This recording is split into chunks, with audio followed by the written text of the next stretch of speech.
Itong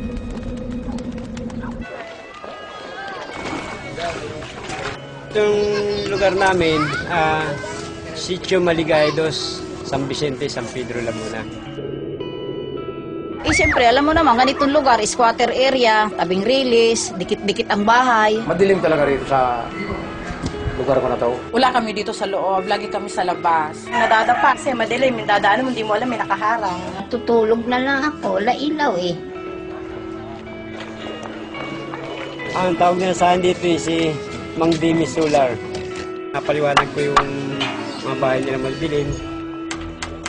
Bubutas ka ng yero, lalagay mo yung bote, lagyan mo siya ng sealant, bago lagyan mo siya ng tubig na mineral, lagyan ng sunrocks. Bago kabit mo sa bahay, lagyan sealant mo para hindi tumulo. Ganun lang kasimple yun. Dati yung ganito, tukadilim nung bago ko pagkapitan. Ngayon, nung kapitan ko na, ito na ang liwanag niya. Yan ang liwanag. Pumili po ako kasi bote lang, tubig. Maliwanag na yung bahay mo. Bumaba yung ano ko, binayaran ko ngayon.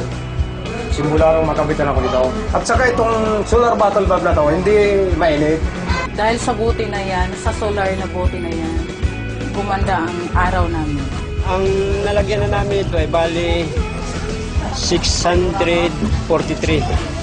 Gusto nga namin tuloy-tuloy para marami nga matulungan mga tao rin na yung maliwanagan mga bahay nila madidilim. Parang katulad na rin ng bumbilya. Dati natin nakakalimutan at pakinabangan na ngayon.